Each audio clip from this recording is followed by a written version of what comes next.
మీరెంతగానో ఎదురు చూస్తున్న మన వేగా జ్యువెలర్స్ రేపే కాకినాడలో ప్రారంభం. వేగా jewellers, Andhra Pradesh, Telangana, USA.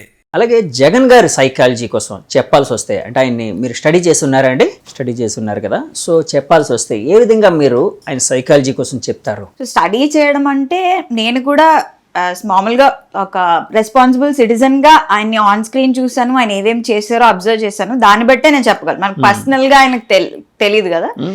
So Jagan గారు ఏంటంటే ఆయనకి రివర్స్ స్పాట్లైట్ ఎఫెక్ట్ అని అంటాం. Basically reverse spotlight effect. Okay. సైకాలజీలో స్పాట్లైట్ ఎఫెక్ట్ అని ఒక కాన్సెప్ట్ ఉంది. ఓకే.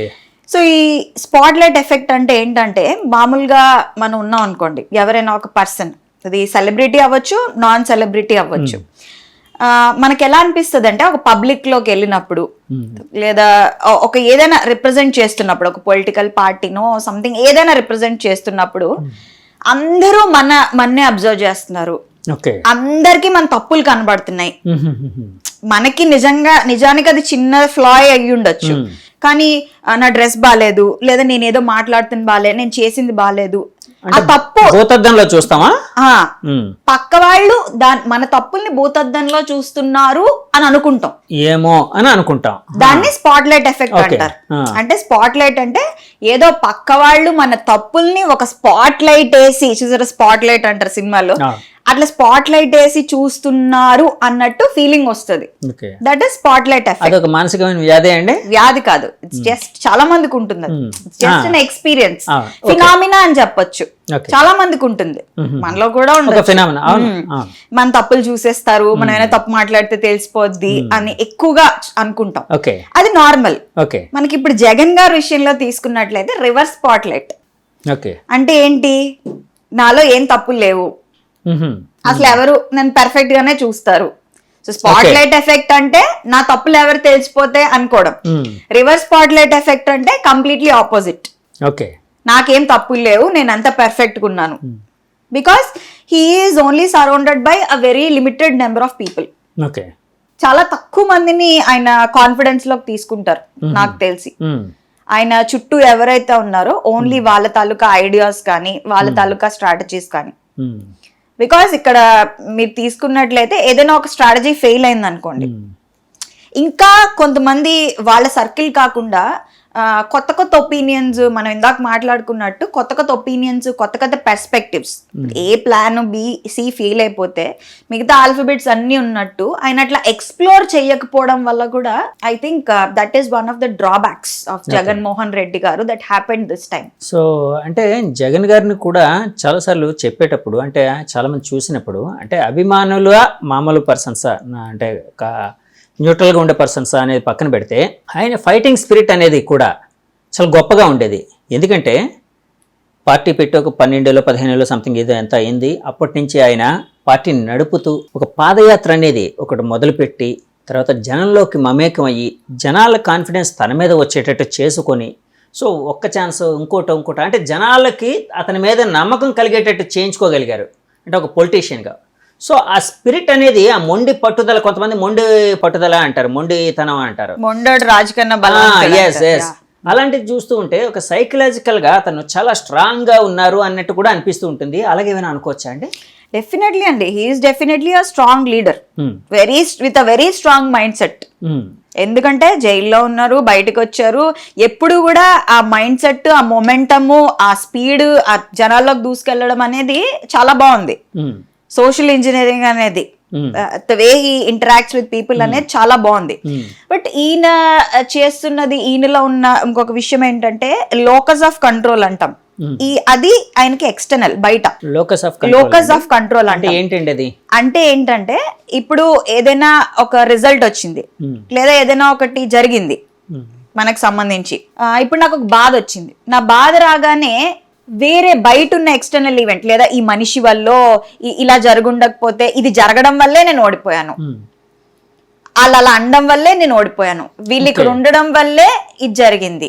ఇప్పుడు ఫర్ ఎగ్జాంపుల్ ఇంకా సింపుల్ గా చెప్పాలంటే, ఒక ఎగ్జామ్ ఫెయిల్ అయ్యారండి, ఒక ఇంటర్వ్యూ బాగా రాలా, దాన్ని మీరు రెస్పాన్సిబిలిటీ తీసుకోకుండా, అంటే మీరు ప్రిపేర్ అవ్వలేదు, మీరు సరిగ్గా ముందు సెట్ చేసుకున్నారు అని అంటే ఆ కాకుండా తప్పును వేరే వాళ్ళ మీద పెట్టి బయట అదే బయట ఏదైనా మనిషి మీద అవ్వచ్చు, ఏదైనా అవ్వచ్చు, బయట వాళ్ళ మీద పెట్టడాన్ని ఎక్స్టర్నల్ లాకస్ ఆఫ్ కంట్రోల్ అంటాం. కానీ పీపుల్ ఎక్కువ అలాగే ఉంటారు కదండి చాలా సార్లు, అంటే ఎక్కువ శాతం. ఎందుకంటే మంచి అంతా జరిగితే, ఏదైనా గుడ్ జరిగితే అంత వాళ్ళ గొప్పతనం అంటారు. ఏదైనా అంటే వాళ్ళకి తప్పు జరిగితే అది నా విషయం కాదు, వేరే వాళ్ళు ప్రాపర్ గా చేయలేదనో లేకపోతే ఇంకోళ్ళు సరిగ్గా చేయలేదనో ఇలాగా కప్పదాటు ధోరణి అంటారు చూడండి, అలాగే.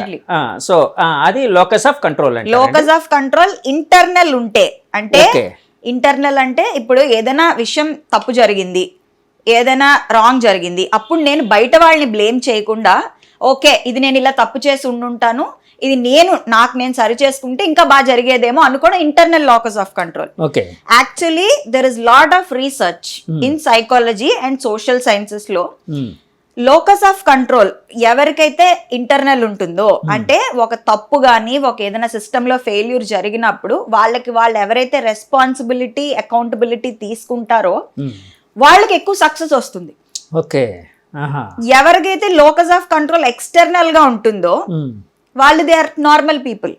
ఓకే. ఇప్పుడు ఆర్డినరీ నుంచి ఎక్స్ట్రాడినరీ అవ్వాలంటే ఏదో ఉండాలి కదా. సో ఇంటర్నల్ గా ఉండాలి. అది ఇంటర్నల్ గా ఇప్పుడు తప్పు జరిగితే ఎలా నేను కంట్రిబ్యూట్ చేశాను దానికి అని అకౌంటబిలిటీ తీసుకోవాలి.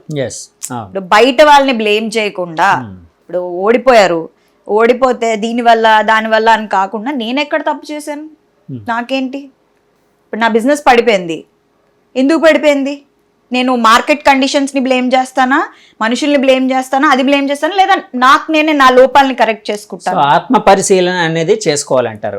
ఆత్మ పరిశీలనలోనే ఈ లోకస్ ఆఫ్ అకౌంటబిలిటీ అనేది తీసుకోగలగాలి.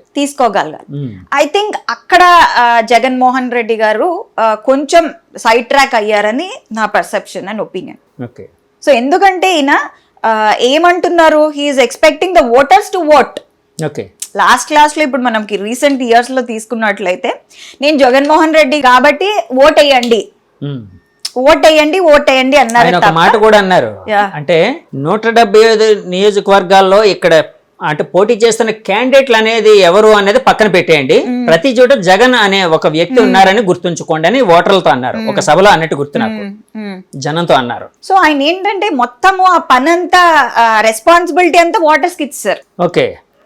ఒక ఎలిమెంట్ ఆఫ్ అకౌంటబిలిటీ అనేది ఎక్కడో ఒక చిన్న గ్యాప్ ఉంది. So I think that is missing in him. And ఇక్కడ ఇంకొక ఆస్పెక్ట్ మాట్లాడుకోవాలంటే సోషల్ ఇంజనీరింగ్.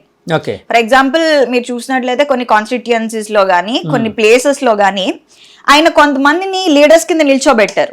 అదేంటి, ఆ ప్లేస్ లో ఆ కమ్యూనిటీలో వాళ్ళు గొప్ప వాళ్ళు కాబట్టి నిల్చోబెట్టారు, కానీ వాళ్ళ తాలూకా క్వాలిఫికేషన్ ఏంటి, వాళ్ళ ఎలిజిబిలిటీ ఏంటి, వాళ్ళ గెలవడానికి ఎంత ఛాన్సెస్ ఉన్నాయి, అసలు ఎవరిని బాలకృష్ణ గారు కంటెస్ట్ చేస్తే ఆయనకు ఆపోజిట్ గా ఎవరిని పెట్టాలి, ఎవరు ప్రాబబుల్లీ విన్నింగ్ క్యాండిడేట్, గెలిచే క్యాండిడేట్, అది కన్సిడరేషన్ లోకి తీసుకోకుండా ఈయన టూ మచ్ సోషల్ ఇంజనీరింగ్ లో ఫెయిల్ అయ్యారు అనేది ఒక ఆస్పెక్ట్. అంటే టూ మచ్ ఆఫ్ కాన్ఫిడెన్స్ కూడా వచ్చేసింది ఆయనకి అని అనుకోవచ్చా అండి? ఎందుకంటే ఓవర్ కాన్ఫిడెన్స్, అంటే ఐ మీన్ కాన్ఫిడెన్స్ నే కొంతమంది ఓవర్ కాన్ఫిడెన్స్ అంటారు, టూ మచ్ ఆఫ్ కాన్ఫిడెన్స్ అంటున్నాను నేను. డెఫినెట్లీ. సో అది ఎక్కువగా ఉండి ఎలాగైనా గెలుస్తాం కాబట్టి, ఇప్పుడు బాలకృష్ణ గారు ఎగ్జాంపుల్ వచ్చింది కాబట్టి అడుగుతున్నాను. బాలకృష్ణ గారు ఆపోజిట్ గా కొత్త పర్సన్ ఒక లేడీని నిల్చోబెడితే సో ఆయన డెఫినెట్ గా ఆయన ఓడించే అవకాశం ఉందని, అంటే అక్కడ టూ మచ్ ఆఫ్ కాన్ఫిడెన్స్. అవును. సో అక్కడ మీరు అన్నట్టు ఆ సోషల్ ఇంజనీరింగ్ కి సంబంధించినవన్నీ గమనించకుండా ఇలా చేయడం కూడా ఆయన డిఫీట్ కి ఒక దోహదం చేసిందని అనుకోవచ్చా? అవునండి. And on the flip side మీరు చంద్రబాబు నాయుడు గారు తీసుకున్నట్లయితే రివర్స్ సోషల్ ఇంజనీరింగ్ చేశారు ఆయన. ఓకే. ఎక్కడ ఎవరిని నిలబెట్టాలి, ఎవరిని ఆపోజిట్ గా నిలబెడితే ఎవరు గెలుస్తారు, qualities and characteristics of a person are also very important. ఇప్పుడు కమ్యూనిటీ ఇది కాకుండా గెలిచే ప్రాబబిలిటీ ఎంత ఉంది అనేది కూడా ఐ థింక్ అది కూడా ఇంపార్టెంట్. సో జగన్ గారు సైకాలజీ కోసం చెప్పాల్సి వస్తే ఈ విధంగా చెప్తారా మీరు? ఓకే. అలాగే జగన్ గారు ఇందాక మొండి పట్టుదల అని అనుకున్నాం కదండి. సో మొండి పట్టుదల అంటే మళ్ళీ ఆయన్ని ఫైటింగ్ స్పిరిట్తోని అంటే గెలుపు దిశగా ప్రయాణం చేసే అంటే ముందుకు తోసే అవకాశం ఉందని అనుకోవచ్చా? డెఫినెట్లీ ఉంటుందండి. ఎప్పుడైతే when he's open to views, ఇందాక నేను చంద్రబాబు నాయుడు గురించి మాట్లాడుతూ ఓపెన్ మైండెడ్ అన్నాను. Okay okay. ఇక్కడ జగన్ గారి దగ్గరికి వచ్చేటప్పటికి కొన్ని విషయాల్లో ఆయన సెల్ఫ్ సెంటర్డ్ అయిపోయారు. ఓకే. ఎందుకంటే ఈయనకి ఓన్లీ ఒక లిమిటెడ్ సెట్ ఆఫ్, ఈయన చుట్టూ ఈయన ఫెన్సింగ్ వేసుకున్నట్టు. సెల్ఫ్ సెంటర్డ్ అంటే ఆయన మిగతా వాళ్ళు తమ అభిప్రాయాలు అంటే జెన్యున్ గా ఆయనకి చెప్పే అవకాశం ఆయన ఇవ్వలేదా, అలా అనుకోవచ్చా? డెఫినెట్లీ ఆయన అవకాశం ఇవ్వలేదా లేదా స్కోప్ రాలేదా మనకి తెలీదు. What happened inside Jaganmohan Reddy inner circle అనేది ఆయన దగ్గర మనకు తెలీదు. బట్ మనం గమనించినట్లయితే అదే కదా జరుగుతుంది. ఎందుకంటే ఆయన చుట్టూ ఎలా అంటే ఆయన్ని పొగిడే వాళ్ళే ఉన్నారు తప్ప ఇక్కడ ఒక కన్స్ట్రక్టివ్ క్రిటిసిజం ఇచ్చి చేసే వాళ్ళు ఉన్నారో లేదో మనకి తెలియదు. నేను ఈ ముందు మాట అనడానికి కారణం ఏంటంటే ఓడిపోయిన కొంతమంది నాయకులు తర్వాత మీడియాతోనో ఇంటర్నల్ గానే మాట్లాడుతూ కూడా ఈ మాటలు అన్నారు. నేనన్న మాటలే, మా అభిప్రాయాలు జగన్ గారికి చెప్పుకునే అవకాశం మాకు లభించలేదు, ఆయన కొంతమంది మీద బేస్ అయ్యారు, మీరు చెప్పినట్టు సెల్ఫ్ సెంటర్డ్ అని అన్నారు కదా, ఆ విధంగా ఉన్నారని అన్నారు. అందుకని నేను ఈ క్వశ్చన్ అడిగాను. సో ఇది కూడా ఆయన ఓటమికి దోహదం చేసిందండి? అవునండి, ఎందుకంటే క్లోజ్డ్ మైండెడ్నెస్, అటుపక్క ఓవర్లీ ఓపెన్ ఉన్నారు. ఇప్పుడు చంద్రబాబు నాయుడు గారు ఎలా కలుపుకున్నారు చూసారా, ఎలా కలుపుకున్నారు పవన్ కళ్యాణ్ ని గానీ మోడీజీని గానీ. ఇంతకు ముందు చాలా పాస్ట్ లో తీసుకున్నట్లయితే చాలా ఇష్యూస్ జరిగాయి చంద్రబాబు నాయుడు గారికి చాలా మందితో. బట్ అవన్నీ ముందుకు ఇంకా ఫ్రెండ్లీగా ఎవరితో ఉండాలి, మనం పర్స్పెక్టివ్ మార్చుకోవాలి, ఓపెన్ గా ఉండాలి, అది మన సక్సెస్ కి దోహదపడుతుంది. అటుపక్క ఏది ఓవర్లీ సోషల్ గా ఉన్నారో ఇటుపక్క విపరీతంగా క్లోజ్డ్ మైండెడ్ గా క్లోజ్డ్ సెట్టింగ్ లో అయిందని నా ఉద్దేశం. అండ్ ఐ థింక్ డెఫినెట్లీ దాని వల్ల కొంచెం ప్రాబ్లమాటిక్ అయింది. ఇంకోటి ఏంటంటే జగన్ గారు ఎలా ఫీల్ అయ్యారంటే సింహం సింగిల్ గా వస్తుంది అన్నట్టు, పందులే గుంపులుగా వస్తే సింహం సింగిల్ గా వస్తుంది అన్నట్టు. బట్ అది డైలాగ్ కింద బాగుంటుంది. చాలా చరిత్రలో చాలా మంది ఉన్నారు సింగిల్ గా నిల్చుని గెలిచిన వాళ్ళు. ఫర్ ఎగ్జాంపుల్ అడాల్ఫ్ హిట్లర్ మనం తీసుకున్నట్లయితే is a single man army. So అది కొన్నిసార్లు జరగచ్చు, కొన్నిసార్లు జరగకపోవచ్చు. అందుకే నేను అన్న పరిస్థితులకు తగ్గట్టు ఇప్పుడు ఇటుపక్క అంతా కూటమండి, ఇక్కడ ఇతను వన్ సైడ్, అది కూడా I think it's one of the drawbacks. సింహం సింగిల్ గా వెళ్తుంది కానీ పరిస్థితులు బాగాలేనప్పుడు మేబీ కొన్ని చేంజెస్ అనేవి డెఫినెట్లీ చేసుకుని ఉండుంటే బాగుండేది. అంటే ఇప్పుడు జగన్ గారు గెలవాలి అంటే ఆయన ఓపెన్ మైండెడ్ గా ఉంటూ అందరి అభిప్రాయాలను తీసుకుంటూ గట్టిగా కృషి చేస్తే, అంటే అతనికి ఉండే ఏవైతే ఈ ప్రాబ్లమ్స్ ఉన్నాయో లేకపోతే ఇలాంటి జరిగిన తప్పులు ఏవైతే ఉన్నాయో రెక్టిఫై చేసుకుంటూ ముందుకు వెళ్తే గెలిచే అవకాశం ఉందని భావించచ్చా అండి? డెఫినెట్లీ ఆయన ఇప్పుడు పెట్టిన స్కీమ్స్ కానీ ఆయన తీసుకున్న కొన్ని డెసిషన్స్ కానీ నేను బయటికి చెప్పను రిగార్డింగ్ క్యాపిటల్ ఆర్ ఎనీథింగ్. ఈ డెసిషన్స్ అన్ని చాలా కన్ఫ్యూజింగ్ ఉన్నాయి, ఏవి కరెక్ట్ గా ఇంప్లిమెంటేషన్ లో ఎంతవరకు వచ్చింది అనేది అక్కడ చాలా ల్యాగ్స్ ఉన్నాయి, గ్యాప్స్ కూడా ఉన్నాయి. నేను దాని డీటెయిల్స్ లోకి వెళ్ళను. బట్ ఆయన చాలా విషయాల్లో నాకు తెలిసి మళ్ళీ ఆయన ఆత్మ పరిశీలన చేసుకుని ఆయన కొంచెం ఫ్లెక్సిబుల్ గా కొంతమంది నుంచి ఒపీనియన్స్, ఒక different heterogeneous group of people నుంచి డిఫరెంట్ ఐడియాలజీస్ మైండ్ సెట్స్ ఉన్న వాళ్ళ దగ్గర నుంచి కొంచెం తీసుకుని ఇవాల్యుయేట్ చేస్తే బాగుండేది. ఓకే.